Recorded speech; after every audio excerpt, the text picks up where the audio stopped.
इस कार्यक्रम के पुण्यार्चक हैं स्वर्गीय परम श्रद्धेय पंडित श्री रतनलाल जी बेनाड़ा की स्मृति में शंका समाधान के पुण्यार्चक हैं बेनाड़ा उद्योग limited in technical collaboration with NTE Korea, AHL Jain Group Company.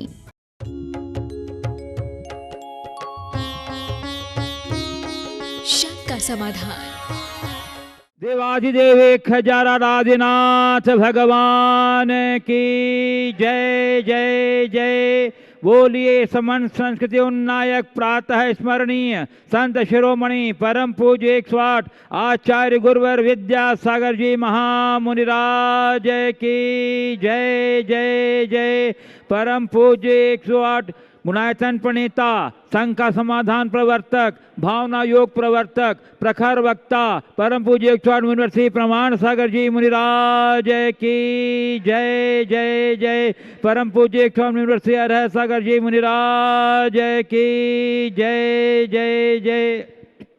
प्रिय बंधुओं, पारस चैनल, जिनवाणी चैनल एवं प्रमाणिक ऐप के माध्यम से प्रसारित होने वाले आज के शंका समाधान के कार्यक्रम से जुड़े देश एवं विदेश के सभी श्रद्धालुओं का तथा गुरु दर्शनार्थ पधारे यहाँ उपस्थित सभी श्रद्धालुओं का मैं बिलहरी की जैन पंचायत की ओर से हार्दिक अभिनंदन करता हूँ। मैं आपको लिए चलूँ शंका समाधान की ओर। इसके पूर्व रोज की तरह हम लोग सर्वप्रथम पूज्य गुरुदेव के चरण कमलों में त्रिवार सामूहिक नमोस्तु निवेदित करते हुए उनके मंगल में आशीर्वाद से अपने को अभिषिक्त करके साथ करेंगे। तो चलिए हाथ जोड़िए, मस्तक झुकाइए और बोलिए मेरे साथ, नमोस्तु गुरुदेव, नमोस्तु गुरुदेव, नमोस्तु गुरुदेव। बोलिए यूनिवर्सिटी प्रमाण सागर जी महाराज जी की। बंधुओं, पूज्य गुरुदेव की भावना और प्रेरणा के अनुरूप पूरे देश में ऐसे क्षेत्र बिलहरी में अपनी ओर से विधान प्रायोजित करने का बहुत उत्साह और उमंग है। प्रतिदिन नामों की स्वीकृतियां आ रही हैं। आज भी मेरे पास कई स्वीकृतियां आई हैं, मैं उनके नामों का उल्लेख कर रहा हूं। श्री प्रभात संजय जी जैन, पंचरत्न परिवार बुढ़ार। श्री शोभित जी विशा जी जैन, ब्रह्मपुरी दिल्ली। श्री रज्जी लाल जी जैन, सुधा, मीन, ललित, मंजू, राजकुमार, मनीषा, संजय जैन, वर्णी कॉलोनी सागर, संरक्षक गुणायतन। श्री नरेंद्र कुमार जी पांड्या, कोलकाता पश्चिम बंगाल। श्री हितार्थ अंकित जी जैन, बड़ोदरा। डॉक्टर कमल कुमार, इंदिरा देवी, डॉक्टर अखिलेश, मधु, अजीत, अनमोल, आदित्य जी जैन, डॉक्टर के जैन, हीरागंज कटनी। श्री वीरेंद्र कुमार, कांता जी जैन, नई दिल्ली। सभी महानुभाव ने एक एक दिन के विधान की स्वीकृति दी है। श्रीमती पुष्पा जी गंगवाल, इंदौर गुणायतन ट्रस्टी। पुष्पा प्रवीण जी गंगवाल, इंदौर गुणायतन ट्रस्टी। और बंधुओं, श्री पन्नालाल जी बेनाड़ा, आगरा। उन्होंने पूरे परिवार पर प्रत्येक सदस्य के लिए एक एक दिन का विधान का कुल मिलाकर 13 स्वीकृति दी है। जोरदार अभिनंदन करिए तालियों से उनका। बंधु, मैं उनके नाम का घोषणा कर रहा हूँ। श्री पन्नालाल जी बेनाड़ा, श्री श्रीमती सरला जी बेनाड़ा, श्री विवेक बेनाड़ा, श्रीमती केलकी बेनाड़ा, आराध्या बेनाड़ा, देवांश बेनाड़ा, अनु बेनाड़ा, श्री मेधिर बेनाड़ा, अविचल बेनाड़ा, विकास जी जैन, रुचि जैन, कासवी, सुकृति जैन। ये सभी बेनाड़ा परिवार के लोगों ने अपना स्वीकृति दी है विधान के लिए प्रतिदिन के। श्री देवेंद्र जी सोफवानी, मान्या रोहन, आन्या कटनी। अच्छा, इन्होंने भी अपनी तरफ से एक स्वीकृति दी है। पदम चंद जी, मनोज जी, अनामिका जी बाकलीवाल, इंदौर, संरक्षक गुणायतन। पुष्पा श्री चिंतन जी, रश्मि जी बाकलीवाल, गुणायतन ट्रस्टी, इंदौर। श्री राजकुमार जी बड़कुल, श्रीमती प्रतिभा बड़कुल, स्वप्निल बड़कुल, शलील बड़कुल, भोपाल। इन सबों ने एक एक दिन के विधान की अपनी स्वीकृति दी है। श्री प्रकाश चंद जी सराफ, श्रीमती कांति सराफ, राजेश सराफ, राहुल सराफ, कुरैब, इन्होंने 2 दिन के विधान की स्वीकृति दी है। बहुत बहुत साधुवाद। इस प्रकार आपसे निवेदन है कि आप अपनी स्वीकृतियां भेजते रहिए, परंतु स्वीकृतियां पूर्ण विवरण के साथ व्हाट्सएप नंबर जो चल रहा है टीवी की पट्टी पर, उस व्हाट्सएप नंबर के माध्यम से, जिसमें आप अपना नाम, पता, संपर्क सूत्र, मोबाइल नंबर आदि सारे, और आपकी प्रस्तावित तिथि क्या है, आप किस तिथि को अपना विधान चाहते हैं, इन सब का विवरण हमारे पास भेजें ताकि उसी व्यवस्था के अनुसार आपके लिए विधान की व्यवस्था की सके। और चलिए, और मैं आपको लिए चलता हूँ संकल्पमान के, और प्रथम प्रश्न के लिए मैं आमंत्रित कर रहा हूँ श्री सेठ सुभाष जी कटनी, और उन्हीं के साथ में श्री प्रेमचंद जी प्रेमी कटनी, श्री मुकेश जी मोदी और श्री शैलेंद्र जी कंजे कटनी। इसके बाद तैयार रहेंगी श्रीमती रीना जैन जवेरा। नमोस्तु गुरुदेव, नमोस्तु गुरुदेव, नमोस्तु गुरुदेव। इंसान अपना चेहरा खूब सजाता है, मगर लोगों की नज़र जिस पे होती है, मगर आत्मा को सजाने की कोशिश नहीं करता जिससे उसे परमात्मा मिल सके। ऐसा क्यों है गुरु? चेहरा दिखता है इसलिए उसे सजाने की कोशिश करता है, आत्मा दिखता नहीं इसलिए उसे सजाने की कोशिश नहीं। जिसकी दृष्टि केवल चेहरे पे होती है वह केवल देह के श्रृंगार में रखते हैं। जो अपने आत्मा को जान लेता है उनकी दृष्टि सदैव आत्मा पर केंद्रित हो जाती है। इसलिए मैं कहता हूँ चर्म दृष्टा नहीं मर्म दृष्टा बनो। देह दृष्टि से ऊपर उठ करके आत्मदृष्टि को अपने भीतर उद्घाटित करने की कोशिश करो। जब तक अंतर में भेद विज्ञान न हो, अपने स्वरूप का वास्तविक बोध न हो, तब तक जीवन का रूपांतरण संभव नहीं है। यह बहिर्दृष्टि है और यही हमारा अज्ञान है और इसी से हमारे जीवन में दुख है। यही हमारे संसार का मूल कारण है। अगर संसार से अपने आप को पार लगाना चाहते हैं तो हमें चाहिए कि हम अपने आप को पहचानें और उसे पाने के लिए प्रयत्नशील रहें। नमोस्तु। गलती पर साथ छोड़ने वाले तो बहुत मिलते हैं गुरुदेव, पर गलती पर समझाकर साथ निभाने वाले बहुत कम। ऐसा क्यों? बहुत अच्छी बात। गलती पर साथ छोड़ने वाले या गलत ठहराने वाले लोग मिल जाएंगे, पर गलती होने पर समझाने वाले और सुधारने वाले लोग बहुत कम होते हैं। वस्तुतः किसी की गलती होने पर उसे कौन समझाता है, कौन सुधारता है? जिसके प्रति हृदय में आत्मीयता, स्नेह और सद्भाव होता है, उस व्यक्ति की कोई गलती होती है तो हम उसकी गलती को नज़रअंदाज करके उसे सतपथ पर लगाने की कोशिश करते हैं। और जिससे ऐसा कोई संबंध नहीं होता, हम लोग उसकी गलती को देख करके उसे सही रास्ते पर लाने की कोशिश नहीं करते, बल्कि किसी के प्रति दुर्भाव होता है तो उसकी गलती को प्रचारित करने का प्रयास और कर देते, उसे और नीचा गिराने का प्रयास करते हैं। अंतस में प्रेम बढ़ाए, सद्भाव बढ़ाए, आत्मीयता बढ़ाए तो हमारा जीवन आगे बढ़ेगा। लेकिन एक बात मैं हमेशा कहता हूँ, अपनी गलतियों से सीख खुद हमें लेना होगा। ये भ्रम अपने मन से हमें हटाना होगा कि हमारी गलती को कोई दूसरा सुधारेगा।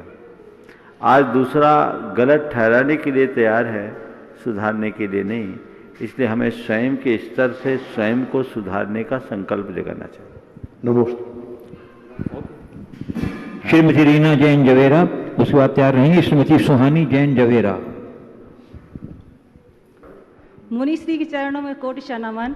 मुनिश्री, मेरी शंका है कि कहते हैं कि आज जितना धन हमें जरूरी है हम उतना ही संचय करें, अधिक परिग्रह ना करें, और जो कल हमें जरूरी होगा कल के लिए हम नहीं, कल पर विश्वास ना करें।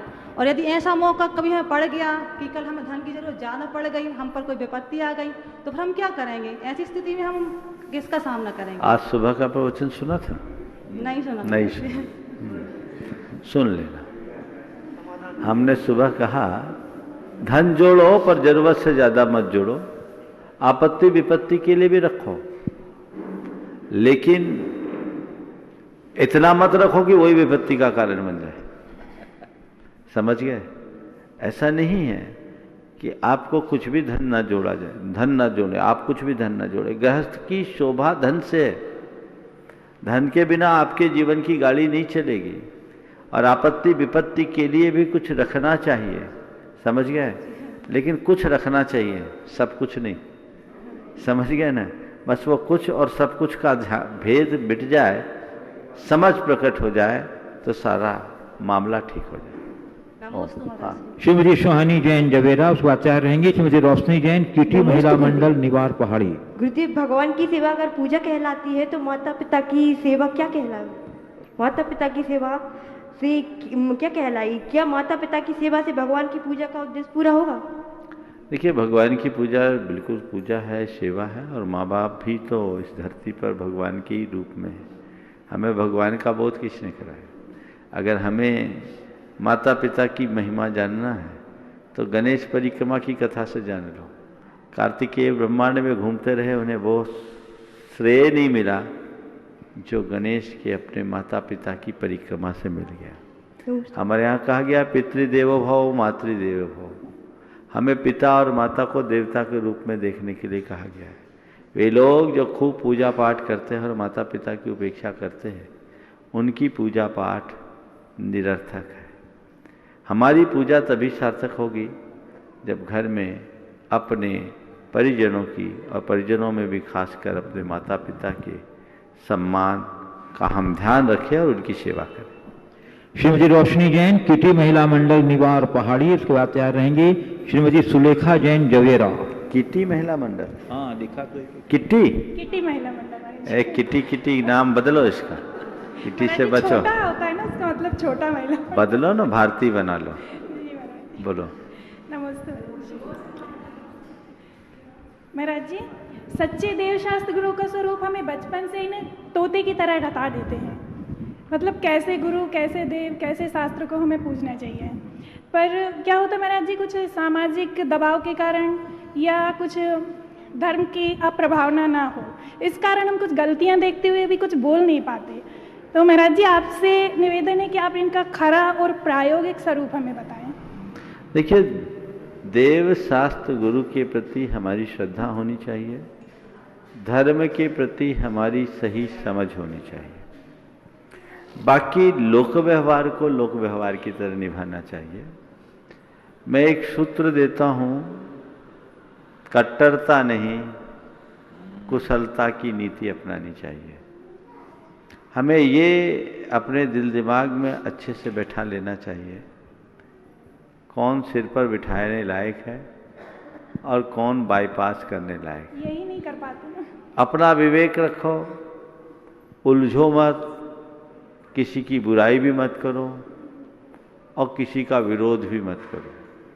तटस्थ भाव से अपनी भूमिका अनुरूप अपने कर्तव्यों का अनुपालन करो।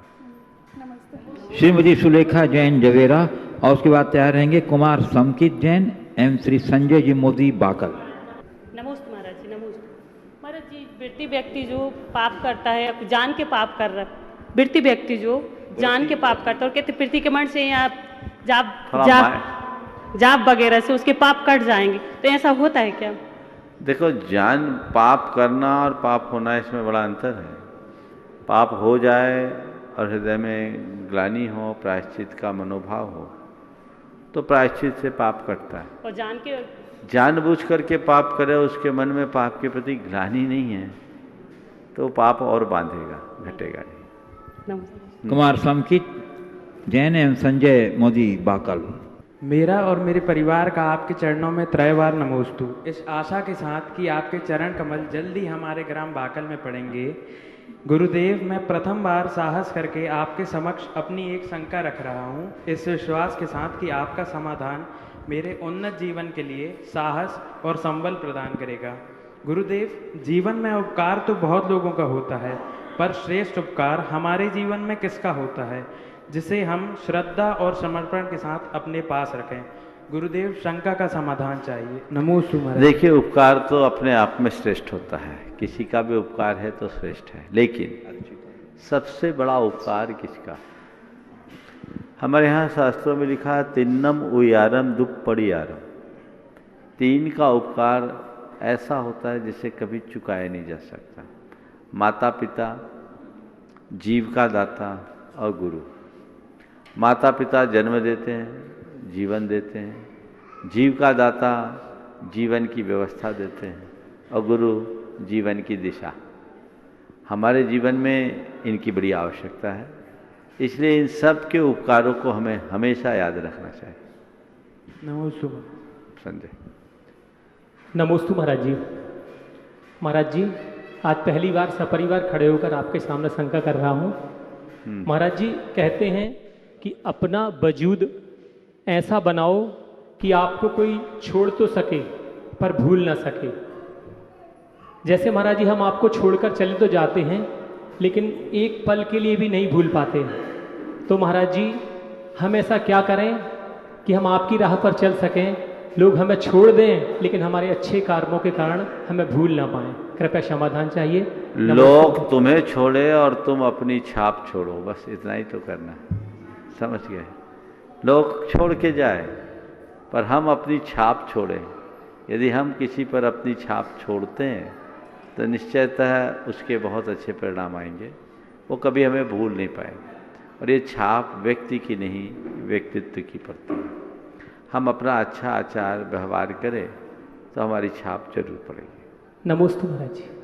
कुमार चीनू अनिकांत जैन जवेरा, उसके बाद तैयार रहेंगी श्रीमती हेमा मोदी कटनी। नमोस्तु महाराज श्री। महाराज श्री, मेरा प्रश्न ये है कि बच्चे मन के सच्चे होते हैं तो भी उनको डांट और मार क्यों पड़ती है? जब बच्चे सच्चे काम करते तो डांट और मार नहीं पड़ती, जब उधम करते तब पड़ती कि ऐसे ही पड़ती? बोलो। जब बच्चे कच्चे बन जाते ना तब डांट पड़ती है। समझ गए? अच्छे बनोगे तो डांट नहीं पड़ेगी। चलो। श्रीमती हेमा मोदी कटनी, उसके बाद तैयार रहेंगे श्री चंद्रेश जैन कोतमा। राजों के चरणों में कोटिशा नमस्तु। महाराज श्री, कहा जाता है कि भक्ति का अतिरेक किसी भी चीज का अच्छा नहीं होता है, तो क्या भक्ति का अतिरेक भी महाराज जी अच्छा नहीं होता है? भक्ति का क्या स्वरूप है महाराज जी? देखिए, बहुत अच्छी बात की। किसी भी चीज का अतिरेक अच्छा नहीं होता। हाँ। आपने भक्ति के साथ अतिरेक शब्द को जोड़ा है। भक्ति का अतिरेक नहीं होता, भक्ति का प्रवाह होता। समझ गए? तो भक्ति तो बढ़नी चाहिए, अतिरेक हमारी भावनाओं का होता है। भक्ति की कोई सीमा नहीं। जैसे जैसे भक्ति हमारी बढ़ती है वैसे वैसे हमारी प्रवृत्तियाँ सीमित होते जाती, प्रवृत्तियाँ शांत होते जाती। तो अपनी प्रवृत्ति को संयत रखने के लिए हमें भक्ति चरम तक पहुँचानी चाहिए। श्री चंद्रेश जैन कोतमा, उसके बाद तैयार रहेंगे कुमारी आर्ची जैन बिलहरी। नमोस्तु महाराज जी, मेरा अपना नाम बोलो। अपना नाम बोलो। नाम आर्ची जैन। अगला नाम और बोलो। तैयार? ज्योति जैन जबलपुर, तैयार रहेंगी। नमोस्तु महाराज जी, मेरा प्रश्न ये है, अभिषेक होने के टाइम पर घंटा क्यों बजाया जाता है? अभिषेक होने के टाइम पर घंटा भक्ति का प्रतीक है। समझ गए? हम भक्ति भाव से घंटा पूर्व बजा करके अभिषेक कर रहे हैं। और दूसरी बात, इसलिए भी अभिषेक के समय में घंटा बजाया जाता है ताकि सब लोग जागरूक हो जाएं कि भगवान का अभिषेक हो रहा है। अगला। महाराज जी के चरणों में तिरवाण। नमोस्तु नमोस्तु नमोस्तु। महाराज जी, मेरा एक प्रश्न ये है कि आलस नारी का सबसे बड़ा शत्रु है।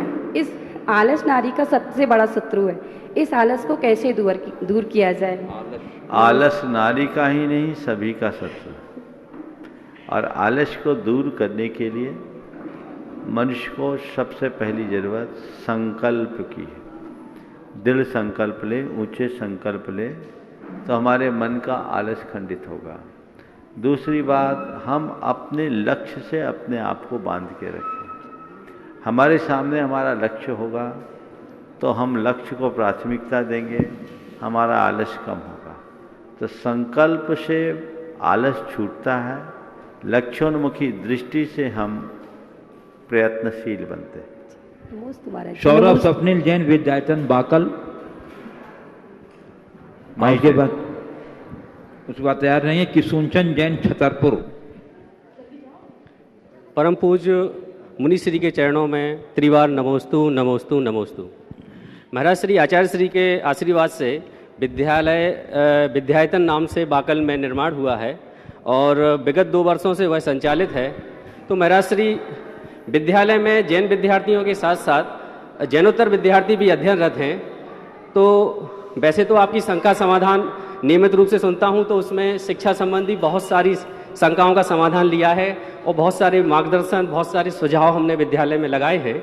फिर भी महाराज श्री आपसे निवेदन है कि कुछ ऐसा मंत्र दें कि हम उस विद्यालय में जैनोत्तर विद्यार्थियों को सकारात्मक संस्कारवान बना सकें और वो आगे जाकर के शिक्षा के साथ साथ एक ऐसा उदाहरण प्रस्तुत करें जिससे वो अलग से एक मतलब उनकी पहचान बनाई सके। देखिए, विद्यालयों में अध्ययन कराना और अध्ययन के साथ संस्कार गढ़ना हमारी प्राथमिकता होनी चाहिए। हम अच्छे संस्कारों को गढ़ने के लिए सतत प्रयत्नशील रहे। आपने पूछा है उनके संस्कारों को डालने के लिए हम क्या करें। अच्छे संस्कारों को हम प्रारंभ से गढ़ें, उन्हें हम अहिंसा के प्रति जागरूक बनाएं, उन्हें हम आचार शुद्धि के प्रति जागरूक बनाएं, उन्हें हम भारतीय संस्कृति के प्रति निष्ठावान बनाएं, परंपरागत मूल्यों की महिमा का पाठ पढ़ाएं। यदि ये चीज़ें उनके जीवन में अंकित हो गई तो उनका भविष्य निश्चित रूप से उज्जवल होगा। किशुन चंद जैन छतरपुर। इसके बाद गुरुजी मैं कुछ ऑनलाइन जिज्ञासु। नमोस्तु महाराज जी, नमोस्तु नमोस्तु। महाराज जी, जैसे हम कुछ अपना धन संग्रह करते हैं और करते करते खूब हो जाता है और छोड़ के चले जाते हैं, तो उसका धन का जैसा उपयोग होगा तो उसको हमको उसका लगेगा कि हमारी बात पाप या पुण्य, कैसा जैसा उसका उपयोग हो। ये बताओ, तुम छोड़ के जाओगे तो उसका, उस संपत्ति का मालिक तुम रहोगे कि जिसके हाथ छोड़ के गए वो रहेंगे? महाराज जी, वो तो उसके हाथ जाएगी तो वो रहे। तो जो जिसका मालिक है उसके द्वारा दिया गया दान उसके पुण्य में आएगा कि तुम्हारे पुण्य में आएगा? महाराज जी कहते हैं कि जो छोड़ के जाओगे उसका धन का जैसा उपयोग होगा, हाँ, वैसा जब हम चले भी जाएंगे तो भी हमें उसका नहीं, बिल्कुल नहीं। सुनो, तुम छोड़ के गए, अब वो धन किसका हो गया? जिसके जिम्मे छोड़ा उसको जी। तो जोड़ने का पाप तो तुम्हारे साथ चला गया। अब जो छोड़ के गए, अब तुम्हारे हाथ कोई पुण्य नहीं आना। वो अच्छे कार्य में लगाएगा तो भी पुण्य नहीं आएगा। और चूंकि तुम छोड़ के गए और उसको पाप करने का खुला निमित्त मिल गया, व्यसन बुराइयों में पैसा लगा दिया, तो तुम पापी के हाथ छोड़े, पापी को सौंप के गए, इसका पाप जरूर तुम्हें लगेगा। इसलिए अच्छा कार्य करना चाहते हो और अपने जीवन में सफल होना चाहते हो तो अपने हाथ से तिया पाचा करके जाओ, पीछे वालों के भरोसे मत रहो। महाराज जी, हम जो पैसा कमाते हैं तो सुनो मेरी बात, जो मैं कह रहा हूं, जीते जी अपने हाथ से अपने धन का सदुपयोग कर लो, पीछे वाले के भरोसे मत छोड़ो। समझ गए? वो जो करे वो उसका काम, अपने हाथ से जो करोगे वो तुम्हारे साथ जाएगा। समझ गए? महाराज जी, जो हम पैसा कमाते हैं उसमें कई बार हमें झूठ भी बोलना पड़ता है। इसीलिए तो बोल रहा हूं, सुबह प्रवचन नहीं सुना। चलो आगे। नमस्ते महाराज। बंधु, अत्यंत प्रसन्नता है कि आज हमारे बीच गुरुचरणों के अनन्य भक्त कोलकाता पश्चिम बंगाल से श्री महेंद्र जी शरावगी सब परिवार यहाँ उपस्थित हैं। मैं उन्हें आमंत्रित कर रहा हूँ कि पधारें, गुरुचरणों में श्रीफल भेंट करके सब परिवार आशीर्वाद ग्रहण करें और अपनी जिज्ञासा भी प्रस्तुत करें। और इनके सम्मान के लिए मैं बेलहरी पंचायत के श्री सुबोध जी को अनुरोध करता हूं कि वे हमारे श्री महेंद्र जी शरावगी का सब परिवार अभिनंदन करें। महिलाओं के लिए कोई महिला, अपने स्थान की महिला ले लीजिए। आप लोग करतल ध्वनि से इनके अभिनंदन में अपना योगदान दे दीजिए। हमको बहुत दूर से आए हैं, कोलकाता से चल करके इस नहीं है, चलिए सम्मान कर रहे हैं हमारे सुबोध जी, श्री महेंद्र जी शरावगी का सपरिवार जो यहाँ पधारे हैं गुरुचरणों के दर्शनार्थ। बंधुओं, गुरुचरणों की विशेषता है कि प्रतिदिन देश के विभिन्न स्थानों से श्रद्धालुओं का तांता लगा रहता है। अब मैं गुरुदेव आमंत्रित कर रहा हूँ बाल ब्रह्मचारिणी बहन रत्ना दीदी, जो अपनी सेवा दे रही हैं प्रतिभा स्थली में, जबलपुर में, बिलहरी की हैं, यहाँ की स्थानीय दीदी हैं। परम उपकारी आचार्य भगवान की श्री चरणों में बारंबार नमोस्तु नमोस्तु नमोस्तु। मुनिद्वय की श्री चरणों में बारंबार नमोस्तु नमोस्तु नमोस्तु। महाराज श्री, मेरा प्रश्न ये है कि हमें देव, गुरु और शास्त्र, इन पर श्रद्धान करना चाहिए और हमारा पक्का श्रद्धान होना चाहिए। लेकिन कभी कभी ऐसा होता है कि यदि कर्मों की आंधी आती है तो हमारा श्रद्धान कभी कभी डगमगा जाता है। तो हमारा दृढ़ श्रद्धान बना रहे और गुरु भक्ति हमारे रग रग में समाई रहे, इसके लिए हम क्या करें? देखिए, आंधी तूफान आते हैं, झोपड़ पत्ती उखड़ जाती है, लेकिन जो मजबूत अट्टालिकाएँ होती हैं ना, वो जो की तो टिकी रहती है। तो पहले हम अपनी नींव मजबूत बनाएं। अगर हमारी नींव गहरी होगी तो कोई भी आघात हमें प्रभावित नहीं करेगा। तो हम जो अपनी श्रद्धा रखते हैं, वस्तु स्वरूप को ध्यान में रख करके जगाएं। देव, शास्त्र और गुरु हमारे आराध्य हैं। क्यों है आराध्य? हम देव, शास्त्र और गुरु की आराधना आखिर करते हैं तो क्यों करते हैं? देव, शास्त्र, गुरु की आराधना का उद्देश्य आत्मशुद्धि है। अपनी श्रद्धा को ऐसा मजबूत बनाओ, ये सोच करके जो देव, शास्त्र और गुरु से जुड़े हैं कि मेरे दुखदारी दूर होंगे, मेरे संकट दूर होंगे, उनके सानिध्य से मुझे भौतिक लाभ होगा। तो ऐसे लोग जीवन में आने वाले थोड़े थोड़े आघातों से टूट जाते हैं। और जब वो वस्तु स्वरूप को जानकर उन्हें केवल अपने जीवन का आदर्श बनाकर उन्हें पूजेंगे, उनसे एक मूक प्रेरणा पाकर अपने जीवन को सबल बनाने का यत्न करेंगे, तो उनकी श्रद्धा कभी नहीं डगमगाएगी।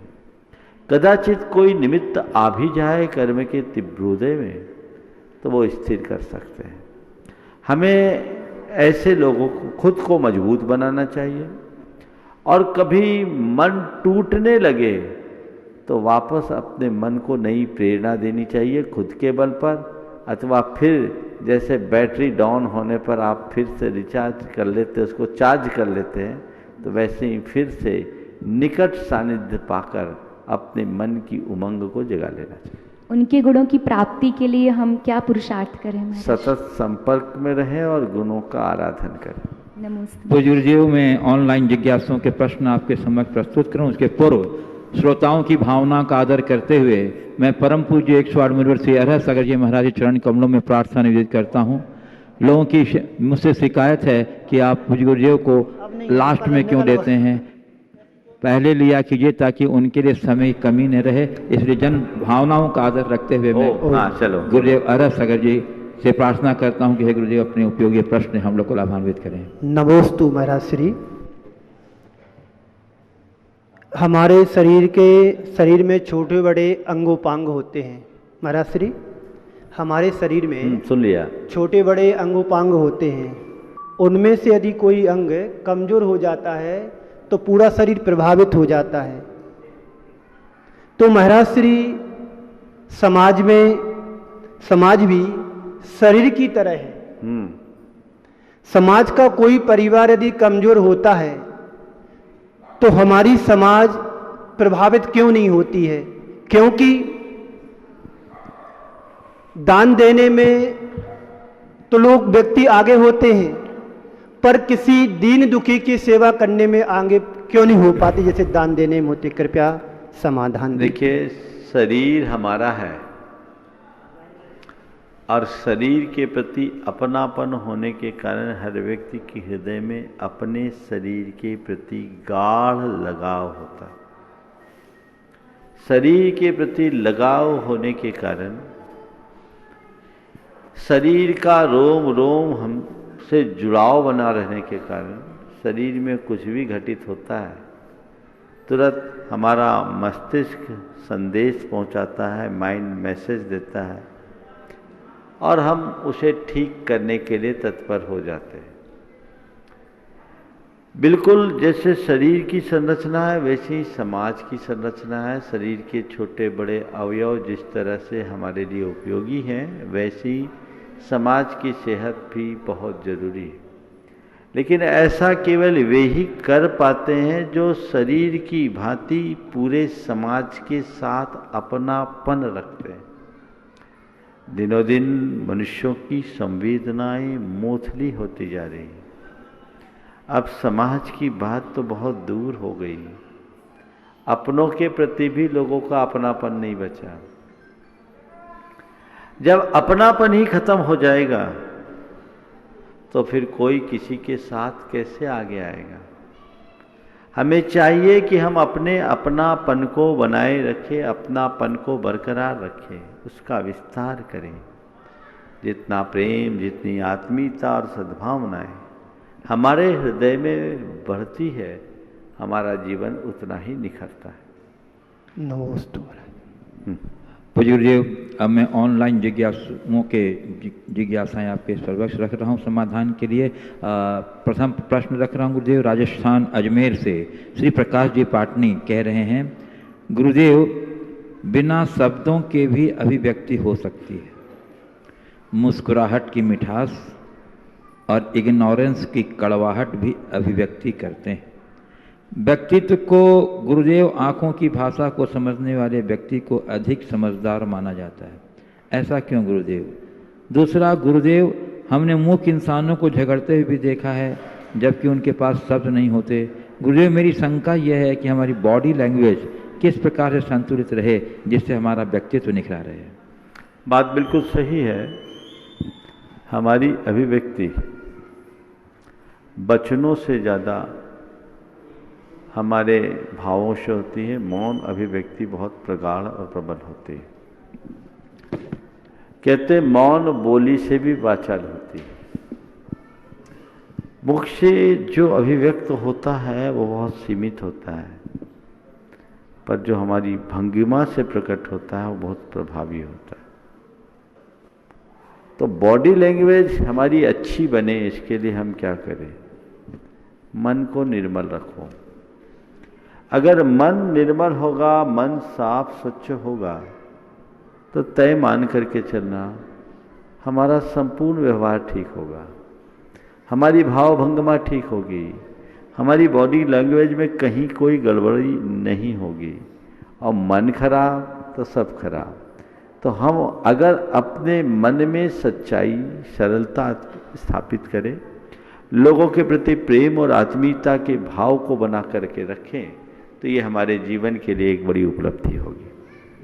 पूज्य गुरुदेव, राजेश जैन आरआई गोपालगंज सागर से कह रहे हैं, गुरुदेव रहस्य सच भी उजागर करता है और झूठ भी उजागर करता है। यह इतना दुविधापूर्ण क्यों है? यह इतना दुविधापूर्ण क्यों है? उजागर होने में सच की मात्रा और झूठ की मात्रा में कैसे फर्क करें? क्योंकि कहा गया है कि इशारों को अगर समझो तो राज को राज रहने दो। बहुत अच्छा वाक्य है। रहस्य को सच भी उजागर करता है और झूठ भी उजागर करता है, और उजागर दोनों अलग अलग तरीके से करते हैं। इसे मैं दूसरे शब्दों में कहूं, सच्चे अर्थों में देखा जाए तो झूठ तभी उजागर होता है जब सत्य प्रकट होता है। जब तक हम सच्चाई तक ना पहुंचे तब तक झूठ उजागर नहीं होता।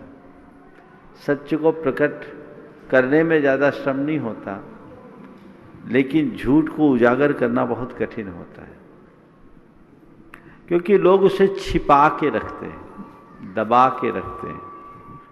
जो चीज़ें अनावृत हो उसे खोलने में कठिनाई नहीं, लेकिन जिसे बहुत छिपा कर दबा के रखा गया है उसे खोलने में बहुत कठिनाई होती है। झूठ पर सच का पुलिंदा लगा होता है।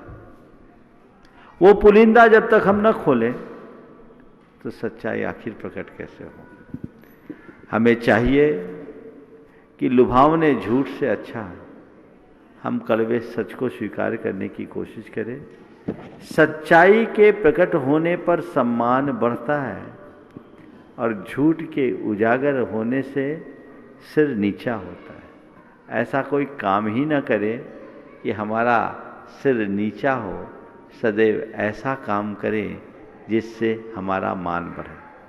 पूज्य गुरुदेव, कटनी मध्य प्रदेश से श्रीमती ऋतु नवीन जैन बावलो नमस्ते पूर्वक पूछ रहे हैं गुरुदेव कि महाराज श्री, एक बार आपने अपने प्रवचन में एक जीवंत उदाहरण दिया था कि एक दुखी व्यक्ति ने जो आत्महत्या पर उतारू था, उसने आचार्य श्री कहने पर दान दिया और ये दान बहुत फलीभूत हुआ। गुरुदेव, मेरी जिज्ञासा आज आपके प्रवचन से है कि क्या इस प्रकार अपने सांसारिक कष्टों के निवारण की भावना से किया गया दान की यथार्थ श्रेणी में आएगा? देखिए, यहाँ यथार्थ और अयथार्थ की बात नहीं है। जीवन में पुण्य पाप का महत्वपूर्ण स्थान है और दान पाप के समन का बड़ा कारण है। उसने दान दिया, उसका पाप कटा और पुण्य उजागर हो गया। एक पल में ही जीवन में बहुत बड़ा परिवर्तन आ जाता है।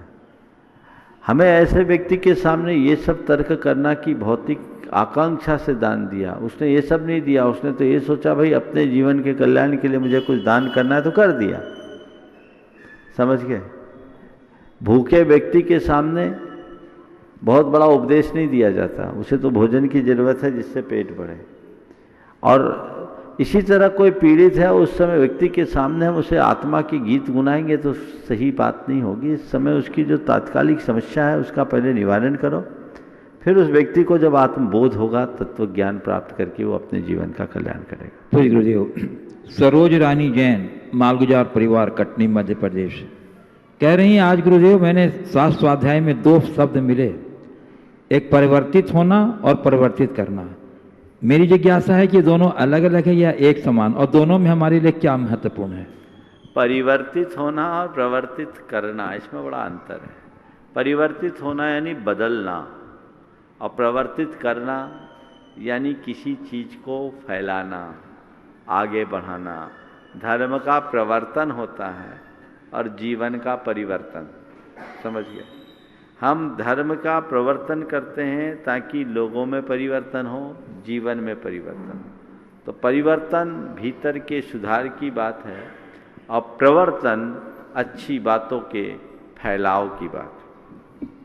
पूज्य गुरुदेव, अंजड़ जिला बड़वानी, मध्य प्रदेश से अंतिम मनीषा जैन कह रहे हैं कि गुरुदेव, फ्रूट की अपेक्षा ड्राई फ्रूट अधिक महंगे होते हैं क्योंकि वे वरिष्ठ बन चुके होते हैं, लेकिन मानव जीवन में वरिष्ठ नागरिकों की उतनी कीमत नहीं होती जबकि वह अनुभवों का खजाना होते हैं। तो महाराज जी, हर नागरिक को भविष्य में वरिष्ठ नागरिक बनना है, यही सोचकर वे बड़े बुजुर्गों का सम्मान करें, तो इस सोच में कुछ कमी है क्या? जब भी जवानी में फ्रूट और ड्राई फ्रूट खाओ ना तो समझ लो फ्रूट से ज़्यादा महत्वपूर्ण ड्राई फ्रूट है। तो जितने ड्राई फ्रूट है उनकी तरफ तुम्हारी दृष्टि बदल जाएगी। किसी की ये 2 पंक्तियाँ बड़ी सार्थक है, क्या रंग दे गया इनका ये बुढ़ापा, क्या रंग दे गया इनका ये बुढ़ापा, सारे मजे अंगूर के किशमिश में आ गए। सारे मजे अंगूर के किशमिश में आ गए। तो अंगूर का मजा किशमिश में लिया जा सकता है और वो उसके लिए उपयोगी है। ये बात बिल्कुल सही है कि जो बुजुर्ग हैं वे देखने में सत्यहीन दिखते हैं, ये सोच करके उनकी उपेक्षा करना कतई उचित बात नहीं है। वृद्धों के चेहरे पर रहने वाली एक एक झुर्रियों में अनुभव के हजारों हजार पाठ भरे रहते हैं। हमारे अंदर दृष्टि होनी चाहिए।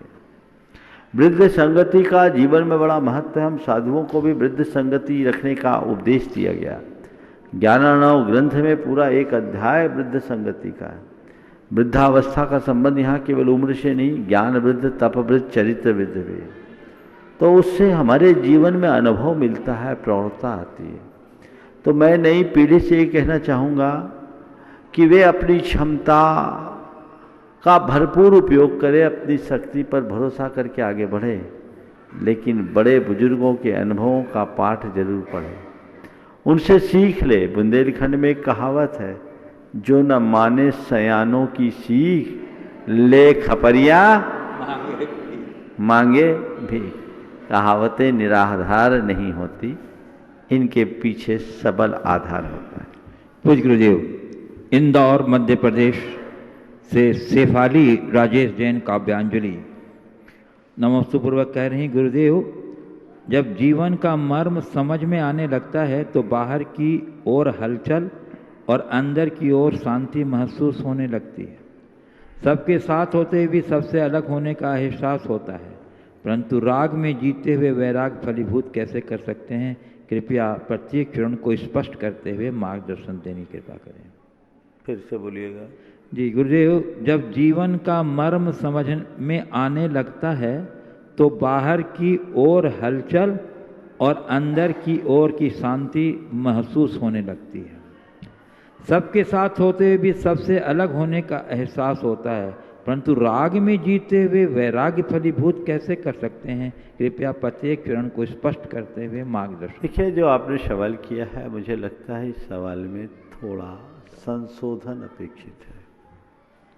आपने पूछा है, कहा है कि जब जीवन का मर्म समझ में आने लगता है तो बाहर की हलचल और अंदर की शांति महसूस होने लगती है। मैं इसे संशोधित करता हूँ, जब अंदर का मर्म समझ में आएगा तो बाहर की हलचल कम और अंदर की शांति में वृद्धि होने लगती है। आपने पूछा है, राग में जीते हुए भी वैराग्य का एहसास कैसे किया जा सके। अपने स्वरूप को ध्यान में रखें तो सबके बीच रहते हुए भी स्वयं में रमे रहने की क्षमता विकसित की जा सकती है। मैं कौन हूँ, मेरा क्या है, मैं क्या कर रहा हूँ और मुझे क्या करना चाहिए, ये मूलभूत सवाल नित्य अपने मन से पूछें। यही सवाल आपको आपके जीवन की दिशा देगा, जिसके बदौलत आप अपने जीवन का पथ प्रशस्त कर सकोगे। पूज्य गुरुदेव, सेलू परभणी महाराष्ट्र से पुष्पा सुभाष काला कह रही हैं, गुरुदेव आज के प्रवचन में आपने समागम, सहयोग, संरक्षण और संगठन, ये 4 बातें आपने बताई। वीणा और गुलदस्ता का उदाहरण दिया। गुरुदेव, ये बातें एक साथ मुझे कैसे मिले? आपके जैसी प्रखर बुद्धि मेरी कब बने? भावना योग से सकारात्मक सोच हो गई, पर बुद्धि के लिए क्या करना चाहिए? समाधान दीजिए। निरंतर भावना योग करते रहिए, वो भी हो जाएगा। आज हमारे बीच श्री गुलाब चंद जी चौरसिया, श्री केशव अग्रवाल जी, श्री राजापुरी गोस्वामी, स्थानीय श्रद्धालु यहाँ आपके चरण वंदन के लिए आए हुए हैं। मैं उन्हें आमंत्रित कर रहा हूँ, वे गुरु चरणों में श्रीफल भेंट करके, श्री गुलाब चंद जी चौरसिया, श्री केशव जी अग्रवाल और श्री राजापुरी जी गोस्वामी आ जाएं, गुरुवर के चरणों में श्रीफल भेंट के आशीर्वाद ग्रहण करें। और यदि आपकी कोई जिज्ञासा है तो आप सादर आमंत्रित हैं अपनी जिज्ञासाओं के समाधान के लिए।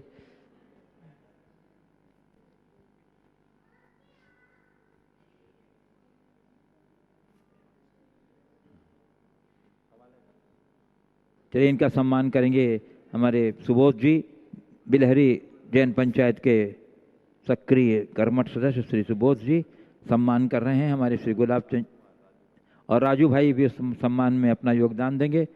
और तब तक प्रश्न के लिए मैं आमंत्रित कर रहा हूं श्री बालचंद जी बिलहरी को। श्री बालचंद जी बिलहरी।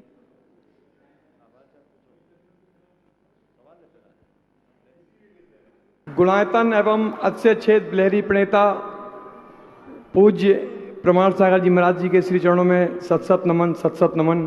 पूज्य अरय सागर जी महाराज जी के चरणों में सत सत नमन, सत सत नमन। महाराज श्री, हम लोग या कोई भी व्यक्ति जब किसी अच्छे कार्य के लिए घर से निकलता है और बिल्ली रास्ता काट जाती है तो लोग वहाँ के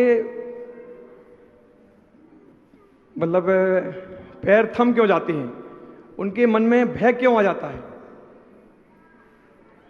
देखिए, ये हमारे मन में जन्मों की धारणाएं हैं। जब से हमने होश संभाला, हमें शकुन अपशकुन का पाठ पढ़ाया गया और ये बात बैठा दी गई कि बेटा बिल्ली रास्ता काटे तो अशुभ होगा, तो बिल्ली रास्ता काटती है, हम अशुभ मान लेते हैं। अब बिल्ली के रास्ता काटने से अशुभ हुआ ऐसा मत समझना। शकुन शास्त्र के अनुसार चाहे बिल्ली रास्ता काटे चाहे कोई और, वे उनके काटने से कुछ अशुभ नहीं हो रहा है। अगर शकुन शास्त्र के हिसाब से विचार करें तो ये समझे कि भावी अशुभ की सूचना मिल रही है कि कुछ गलत होने वाला है, थोड़ा सतर्क हो जाए। तो शकुन शास्त्रों में इसका समाधान भी बताया जिसको लोग भूल गए कि अगर पहली बार अब शकुन हो तो 8 बार आठ उच्छ्वास, यानी 4 बार श्वास लो और 4 बार छोड़ो, 8 उच्छ्वास हो गया। और दूसरी बार हो तो 16, और तीसरी बार हो तो 24 उच्छ्वास तक आप कर लो और आप आगे बढ़ जाओ, और उसके बाद ज़्यादा हो तो रुक जाओ। ये एक सामान्य नियम है। तो अब लोग कह रहे बिल्ली रास्ता काट दी तो हमको जाना ही नहीं है, तो ऐसा आवागमन रोकने से तो कुछ काम होगा नहीं। और आपको बताऊं, बिल्ली का विकल्प आपको हो जाता है क्योंकि बिल्ली के बारे में आपके दिमाग में बैठा है। जब मैं शकुन शास्त्र पढ़ रहा था तो बिल्ली से ज़्यादा तो कुत्ते का है, और अच्छा है कि आप लोग नहीं जानते। मैंने भी पढ़ा तो मैंने कहा कि अच्छा है कि नहीं पढ़ा होता तो अच्छा होता। एक दो अच्छी बात बता दे रहा हूँ, गलत तो नहीं बताऊंगा। तुम कहीं जा रहे हो और सामने से कुत्ता आ रहा, मुंह में रोटी लेकर के आ रहा है, समझ लो 100% काम सफल। कुत्ते के विषय में बिल्ली से ज्यादा निमित्त बताए, समझ गए? तो ये सब चीजें हैं। इसका सार केवल इतना है, यदि ऐसा कुछ भी अशुभ खटका मन में आए, 9 बार भगवान का नाम लो और आगे बढ़ जाओ, कुछ नहीं होगा। समझ गए?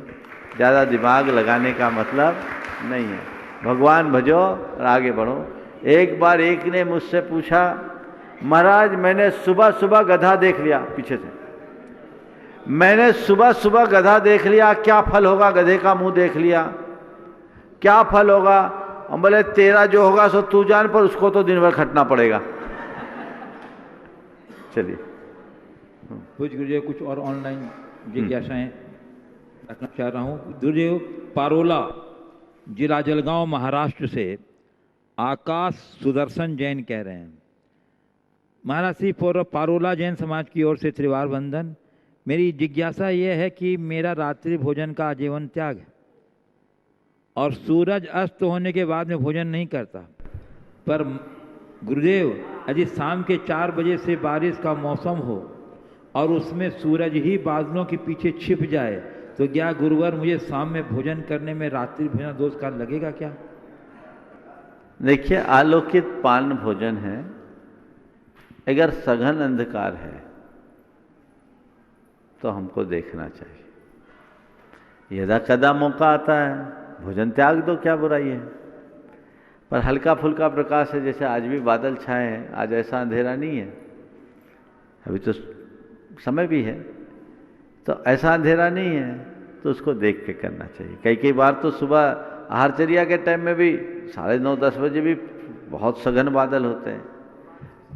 बारिश के समय में होते हैं, बरसात के दिनों में सूरज छिपा हुआ होता है, लेकिन अभी दिन है क्योंकि ऊष्मा बनी हुई है। दिन में रात्रि जैसा अंधकार नहीं होता। गुरुदेव, पनागर जबलपुर से सौम्या जैन कह रही हैं, महाराज जी मैं क्लास 10th की स्टूडेंट हूँ और मेरी जिज्ञासा यह है कि आज के स्टूडेंट्स नाइट ऑल और अर्ली बर्ड में से नाइट ऑल को ज़्यादा इम्पोर्टेंस दे रहे हैं। Night all, night all, early bird, हाँ। नाइट ऑल और अर्ली बर्ड में से नाइट ऑल को ज़्यादा इम्पोर्टेंस दे रहे हैं क्योंकि हमारा कंसंट्रेशन लेवल नाइट में डबल हो जाता है और हम प्रॉपर लर्निंग कर पाते हैं। परंतु हमारे नाइट ऑल बनने से रूटीन डाइवर्ट हो जाता है, चेंज हो जाता है। तो महाराज जी हम नाइट ऑल रहते हुए अपना रूटीन कैसे नॉर्मल रख सकते हैं? अगर इसका हेल्थ में बैड इफेक्ट होता है तो अर्ली बर्ड बनकर कंसंट्रेशन कैसे करें? देखिए, नेचर के अगेंस्ट जाओगे तो नाइट ऑल ही बनोगे और नेचर के साथ चलोगे तो अर्ली बर्ड रहोगे। समझ गए? हम लोग कहते हैं ना, उल्लू बना दिया, कहते हैं उल्लू किसको बोलते हैं? हाँ, उल्लू किसे कहते हैं? जिसको दिन के उजाले में कुछ दिखे नहीं, है ना, जिसे अपने जीवन के हित अहित का बोध न हो, वह सब उल्लू है। वर्तमान की जीवन शैली पूरी तरह बदल गई, हमारी दिनचर्या में बड़ा बदलाव आ गया है। हम लोग जिस समय उठते हैं उस समय तो लोग सोते हैं। पढ़ाई तो हम लोगों ने भी की। हमारे समय में कहा जाता था ब्रह्म मुहूर्त में जो पढ़ा जाए वो कभी भूलते नहीं। और आज भी जो ब्रह्म मुहूर्त में हमने पढ़ा अपने बचपन में, छात्र जीवन में, वो आज भी हमारे जहन में है। एक बार दो बार पढ़ने में याद हो जाता था, होता था। अब आज पूरी दिनचर्या ही है, देर तक लोग जगते हैं, 11, 12, 1, 2 बजे सोएंगे। अब उनका सूरज ही 10 बजे के बाद उगता है, तो उनका क्या होगा? हमें प्रकृति के साथ चलने का अभ्यास बनाना चाहिए।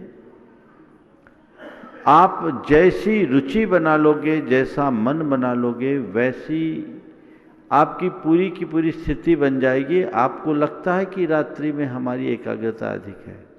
एकाग्रता न दिन में है न रात में, एकाग्रता हमारे मन में है। आज भी मेरे संपर्क में बहुत से ऐसे विद्यार्थी हैं जो बिल्कुल सुबह जल्दी उठ करके ही पढ़ते हैं, लेट नाइट नहीं पढ़ते, और वो बहुत ठहराव होता है। तो प्रकृति के साथ चलोगे तो लंबी जिंदगी जी सकोगे, और प्रकृति के विरुद्ध चलोगे तो बहुत कुछ खो दोगे।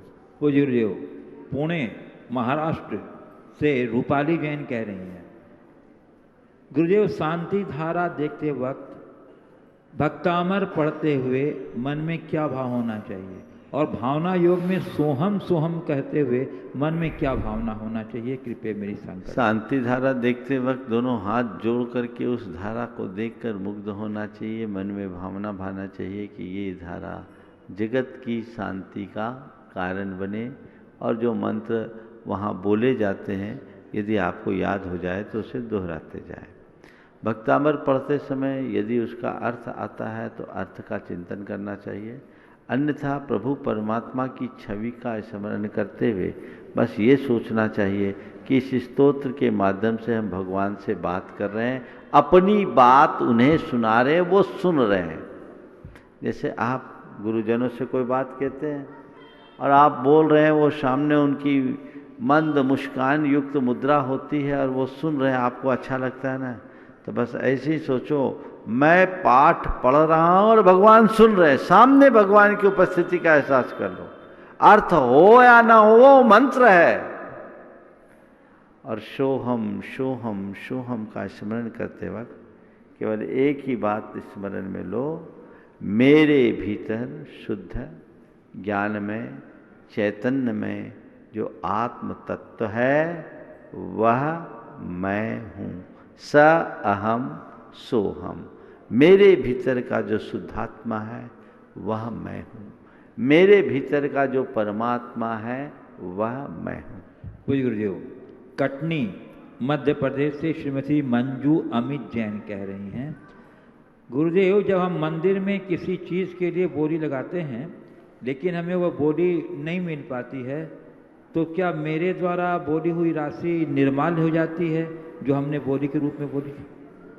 देखिए, बोली लगाया, आपको बोली नहीं मिली तो निर्माल्य नहीं है। आपने बोली एक संकल्प के साथ लगाई कि ये लाभ मुझे मिलेगा तो मैं इस लाभ के लिए इतनी राशि समर्पित करना चाहूँगा, तो बोली तो किसी एक को ही मिलनी है, तो निर्माल्य नहीं होगा।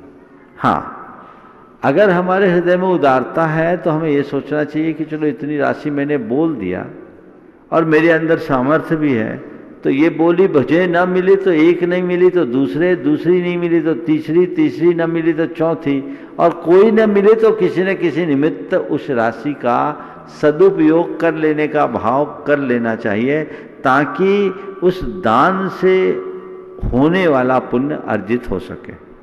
पूज्य गुरुदेव, इंदौर मध्य प्रदेश श्री महेंद्र जैन पत्रकार कह रहे हैं, गुरुदेव चेहरा साफ और हर क्षण मुंह पर आप हमारे संस्कार को दर्शाता है, लेकिन दिल में आग और पीठ पीछे पाप हमारी नीयत को दर्शाता है। तो महाराज जी, संस्कार का हमारी नीयत पर कितना असर हो कि हमारी नीयत बदनीयत न हो, कृपया मांगे। देखिए, संस्कार और नियत में कैसा संबंध हो कि हमारी नीयत बदनीयत न हो। हृदय स्वच्छ हो तो हमारी नीयत कभी गलत नहीं होगी, और हृदय स्वच्छ होंगे तो उसके साथ संस्कार भी अच्छे बन सकते हैं, कदाचित गलत संस्कार से गलत प्रवृत्ति बन जाती है, लेकिन हृदय स्वच्छ होने से सब कुछ साफ हो जाता है। इसलिए हम अपने हृदय को स्वच्छ बनाएं।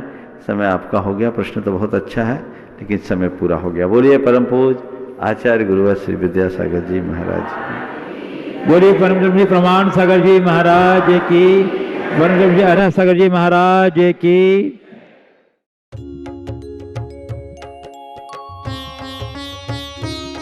शंका समाधान।